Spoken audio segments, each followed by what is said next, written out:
All right, so we're back, and we're going to be talking about Sam Laporta just a little bit more. But more importantly, we're going to go over the press conference today that Dan Campbell just held about 30, 45 minutes ago and see what things he had to add and see if the information I put out is still going to hold true. I'm hoping it pulls through. I've never been failed yet, and we're not going to start today. Morning. Laporta will run around today, so he's feeling better. So, got that one. You're going to ask about Jerry. All right, Jerry had a little injury or whatever. We won't make any transactions till tomorrow. What else? Go. You said James Houston, you were as optimistic about him entering the week, but James Houston, he has practiced fully these first 2 days. Has your opinion maybe changed a little bit about his possibility for Sunday? Well, he looked better this week than last week. You said Sam was going to run around today. Is he going to play Sunday? Do you have a sense of that yet? We'll revert back to what I said 2 days ago.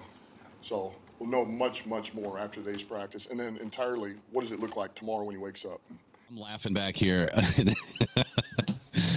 I love Dan Campbell. Man, this guy plays hide the weenie better than anybody.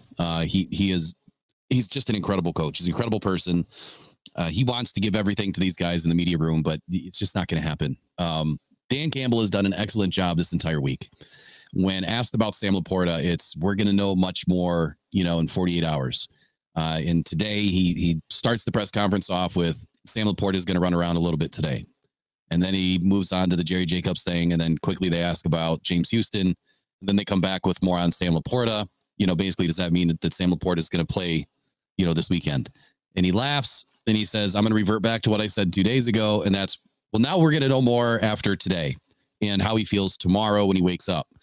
And the reason why I'm laughing is because he's doing a great job at, we're going to know more later.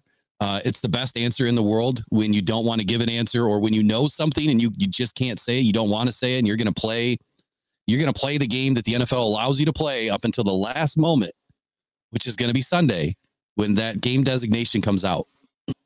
That's why I'm laughing, because we're going to know more tomorrow. And tomorrow, when they're asked, what do you think Dan Campbell's answer is going to be? We're going to know more tomorrow when the game designation comes out. So I'm going to keep rolling with it. Dan. We're going to have him out there, take some practice reps, and see where it goes. Just out of curiosity, did you have to have, I don't know, 2 different game plans of sorts, or how do you, this late in the week when you maybe have a better sense, what changes, I guess? Yeah, you build a couple of different packages, and one with, one without, and you're ready for both, And we've gotten enough reps walkthrough to be able to adapt and adjust. We're fortunate that we've got smart receivers, between Saint and Reynolds and Peoples, and then we got JAMO, all those guys in the back, so we can handle it all. We got Brock back, and so it's a smart group. It won't be too taxing, but we have the ability to adjust. What was your initial perspective of Jared Goff when you first met him, and has that changed at all, and if so, how? Look, I've said this before. I mean, for me, I had a perception of what he was on the other sideline, which was a tough quarterback, very resilient, accurate passer. And so to get him, I would say nothing really surprised me about that. Just, it's different than what you would think, right? He's kind of a low-key guy. He's very much, he's just very consistent. He's never too high, never too low. But what you realize over time is that it burns inside. Like, he's got this, this core about him that is he is very resilient, and he's very coachable. And so what we saw was what we saw on tape: a tough player, smart quarterback, can make all the throws, and we've seen that player develop and grow over a 3-year period is what we've seen. Somebody that works to improve. What I need to get better at. Do this, do that. He does this. He does that. If something starts to show itself that becomes a negative, you can tell him. He sees it. He works on it. He gets better. And that's what this league's about. All right, so I wanted to stop it there and talk about Jared Goff for a moment, because this is why the narrative is so great that people are going to see this weekend, because it's all about Sean McVay and what he did, how he handled the whole situation. And I'm going to talk more about that tonight at 8 p.m. Right here on Rockdown Detroit Lions for Rockdown Podcast Network. 2-hour live event. Special guest Derek Fields will be in with us. And the narrative, it speaks for itself. But when Sean McVay handled this whole thing with Jared Goff, what I believe to be, improperly or poor taste, that really set Jared Goff off in a bad way with a huge chip on his shoulder and into a team that back then nobody really wanted to play for. And I could only imagine what was going through that guy's head at that time. But there's one thing that I knew deep down about Jared Goff, and that was a player that Brad Holmes wanted on that Rams team for a reason. So for the Lions to get him back, for Brad Holmes to get him back and have a quarterback that he knew and he trusted and he watched develop, what Dan Campbell just said is exactly who Jared Goff is, has been, and will be. Somebody that can make all the throws, somebody that is an extremely intelligent quarterback, a very resilient person and player on the field, somebody that will lead your team. Maybe he's more quiet, more reserved, right? Kind of lays low, like Dan Campbell said, but that doesn't change who he is on the field. And I'm expecting to see the Jared Goff that is reserved, cool, calm, collected, but a killer on the field on Sunday. That's who I'm expecting to see this weekend. And to listen to Dan Campbell talk about Jared Goff's growth. I mean, Jared Goff already went to a Super Bowl before he joined the Detroit Lions. The fact that he was able to grow beyond that in the last 3 seasons, I think that should tell everybody just who Jared Goff is and why, for those of you that wanted to throw Jared Goff under the bus, cast him away, call him a bridge quarterback, y'all were wrong, man. And maybe you just don't know the X's and O's as well as other people. Maybe you were just impartial to a certain type of quarterback. But throwing away somebody like Jared Goff and saying that he was a bridge quarterback and that he wasn't ever going to be the answer in Detroit, you missed the boat by a mile. Wasn't even close, because we're at a point right now where Jared Goff might lead this team to another Super Bowl or lead his team to another Super Bowl like he did with the Rams. Much different circumstances, much different type of team, not as loaded as what the Rams was, but you don't necessarily have to have a roster of all-pro Pro Bowlers to do great things with. You don't have to be the best quarterback in the league to win.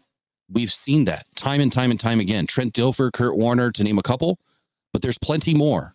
Nick Foles, I mean, you've seen it, that these guys come in and they take their team all the way to win a Lombardi trophy, but they weren't the best quarterback. They were talked about just like Jared Goff was.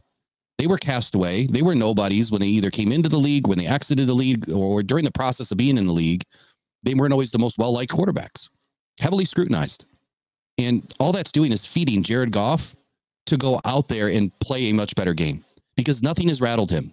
He's thrown 4 interceptions or 3 interceptions in a game. He'll go right back in the next play and throw a pass for a dart to St. Brown or Laporta or somebody for 20, 25 yards. The guy has no worries about what he can do on the field. And I emphasize the word can, because it's not about what he can't do. I don't think there's much that Jared Goff really can't do outside of run. He's just not a running quarterback. But that doesn't mean that he can't do it, and he can run and pick up some yards with his legs if he really has to. He just sucks at diving and getting down and sliding.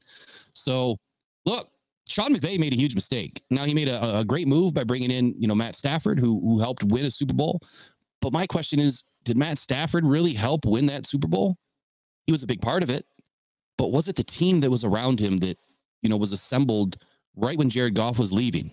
A large portion of it was there prior to him leaving, but then more pieces were added after he left that really made the difference in that season. So that's all I wanted to talk about right there with Jared Goff. Let me get back to this presser. Love to win it for Goff or everything he's been through, stuff like that. You encourage that? I'm sure you like that, but is that a theme at all? No, I don't think that, this isn't, we're standing up there and win one for the Gipper. I mean, it's, but at the same token, I think we all know what this is. I mean, we want to win for us. We all want it. We want this for us. And we want it for Detroit. But also, hey, man, yeah, that'd be special, That would be special. That's icing on the cake, if you will. Sean McVay was asked earlier this week, his relationship with you, he says you guys don't really have a personal relationship, but when he was hired, the youngest coach in the league has had a tremendous amount of success. What is your, I guess, just respect level for his style, what he's able to, he's accomplished in this league? Yeah, tremendous amount of respect. This guy's won a Super Bowl in this league. And when he came on the scene in 17, man, it just erupted. They took off. What they kind of their brand of football that they do, very Kubiak type. That to me is where this grew from. Shanahan, Kubiak, and to see what he's been able to do with it.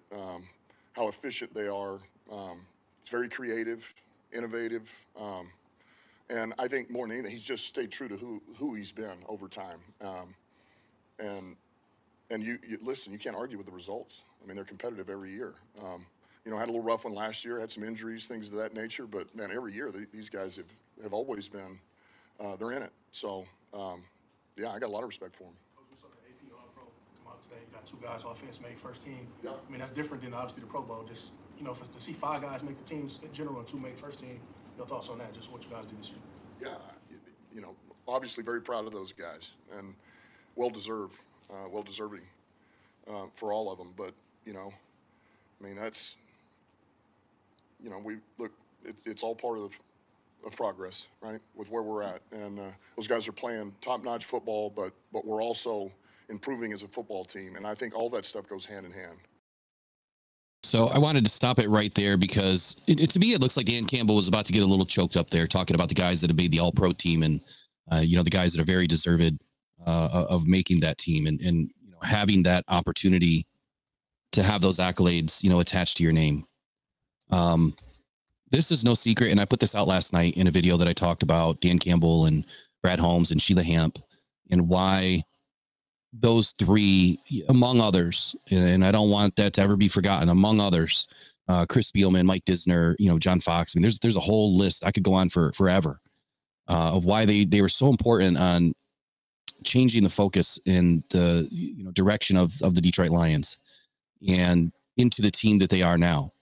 But to see offensive tackle Penei Sewell and Amon-Ra St. Brown become first-team choices on the All-Pro team, it's just incredible because, you know, Amon-Ra gets snubbed in the Pro Bowl. Nobody cares about the Pro Bowl. I mean, it does have a monetary reason behind it, you know, as to why you want to make the Pro Bowl. But Amon-Ra deserves to be, you know, first-team All-Pro. Penei Sewell definitely deserves to be first-team All-Pro. And Dan Campbell takes great pride and enjoyment in seeing his players achieve the things that they set out to achieve. Amon-Ra has his little black book that he's spoken about many times and the goals that he has in that book. And, you know, I can only hope someday down the line when Amon-Ra retires that we could get a shot at an interview with that little black book, because I don't think it's ever going to be shown to anybody until he's done in the league. I want to say he spoke to something like that he won't show anybody. It's between him and the book. He doesn't tell anybody, you know, about his you know, goals that he sets. I mean, some of them obviously are pretty apparent to everybody. I mean, you always want to be the best, the most elite, you know, at your position. But there's personal goals inside this book that he's not going to release to anybody. But maybe, you know, when he hangs up the cleats, maybe there's an opportunity for it to be an incredible story. We'll see. I think that Amon-Ra should have some book deals pretty soon for what he's been able to accomplish and where he's come from and how he's been able to do it. So let me jump back into the rest of this presser here and we'll wrap it up. Recognize people see the production that you have on a winning team, and it makes a difference. Look, I say this again. It's one of the things Coach Parcells would say, and then it went to Coach Payton, and that I'll never forget. And it's one thing to be a great player on an average team. It's different to be a great player on a great team. And you can never lose sight of those things. And that's a whole nother talk when you get in the off season, but it makes a difference.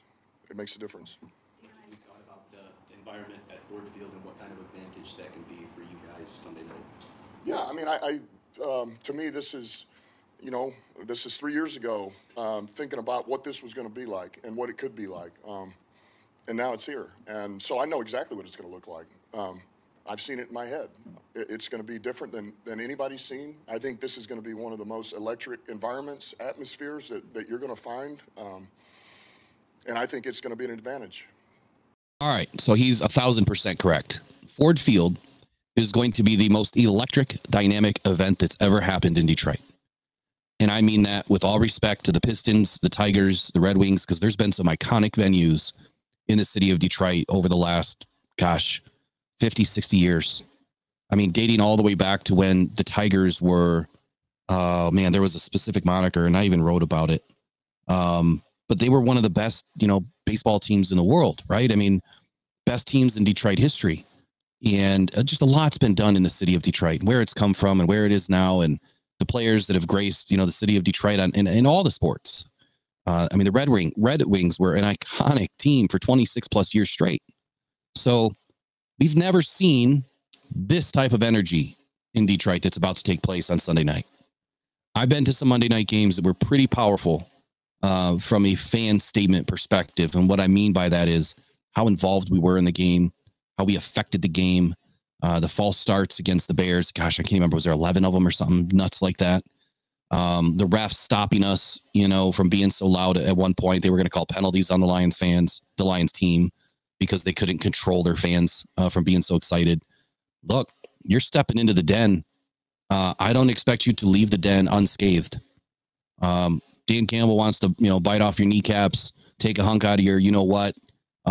Look, us Lions fans, we've got to step up to the plate, and we've really got to make it difficult for Matt Stafford and the rest of that team to communicate.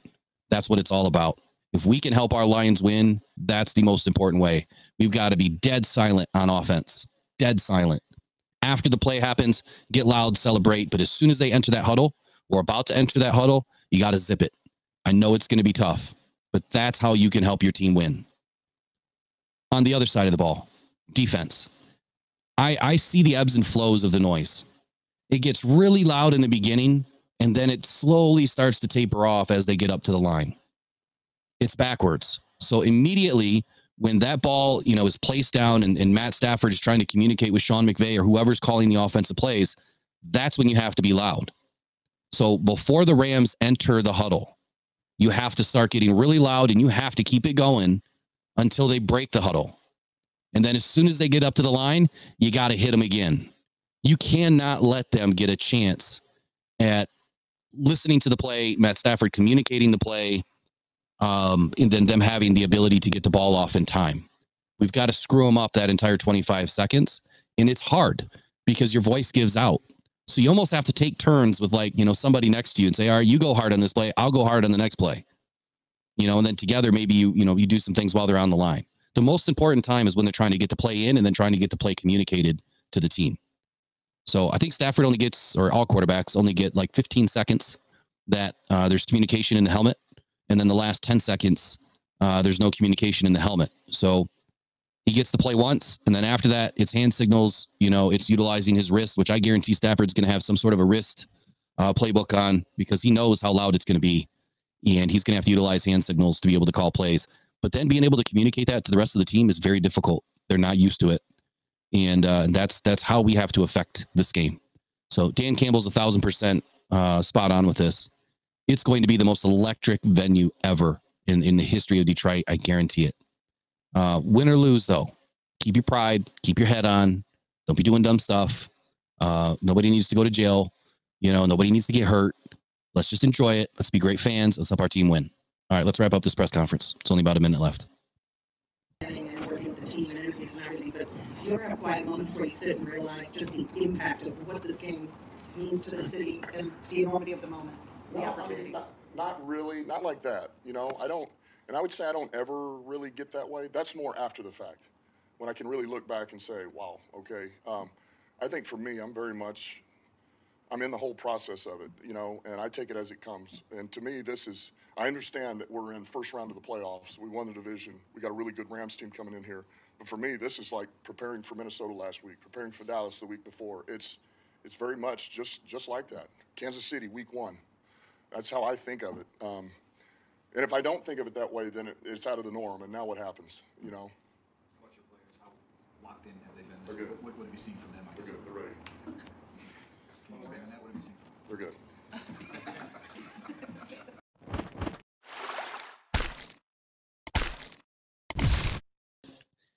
So at the last there, if you didn't hear, they were asking, what have you seen from your players, or, heard from the players? How are they locked in, so to speak, this week? And he's just saying they're good. They're ready to go. They're good.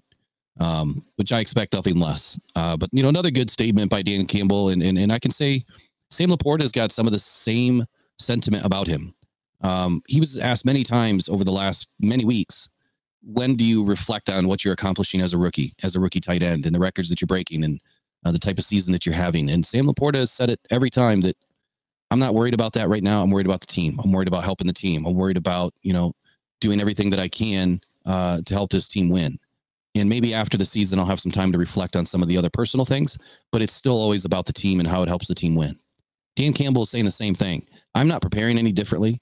It doesn't matter that, this is the playoffs. I understand that we're in the playoffs, and it's just no different for him from a game planning perspective, other than I'm sure he's going a little bit longer, a little bit harder, thinking a little bit deeper, but he can't change everything up because, like he said, once he does that, then it's not normal anymore. And that's where dangerous things can happen.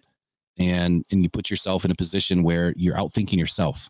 So I'm expecting Dan Campbell to do what he always does. He's going to be even keel. He's going to be doing his thing all week long, and he's preparing to win. So I wanted to share the press conference with you guys today, give you my takes on some of these things and what I see and how I feel about it. But the most important thing that came out of this today is Sam Laporta, and Sam Laporta getting his reps in practice today. So the most important thing that came out of this today is Sam Laporta, and Sam Laporta getting his reps today in practice, which is going to give the Detroit Lions the best opportunity to get him on the field on Sunday. And of course, we know that we won't know any more until tomorrow. So I think the one thing that's not going to happen today is that Sam Laporta's injury designation will probably stay at doubtful, just based on what he said, because they're not going to give any more information out until they have to. And that's why he said that we'll know more tomorrow, because I don't think he really has to give any more information out until Sunday, if memory serves me correct. So Sam Laporta is getting his reps. Like I've said before, he's going to play. And if he doesn't, I'd be really shocked. But I'm expecting the Detroit Lions to be ready to go. So join us tonight, 8 p.m. right here on Rocked On Podcast Network, the home of the Rocked On Detroit Lions podcast, Off the Cuff. And I'm looking forward to this 2-hour event. We're going to break a lot of things down, have some great conversation. But in the meantime, it is now 1:30 p.m. I'm going to try to sneak out a couple of more videos to give you guys some things to chew on so that when we get on tonight, we can talk about it. All right, y'all, go and probably go Detroit Lions. Take care. Bye-bye.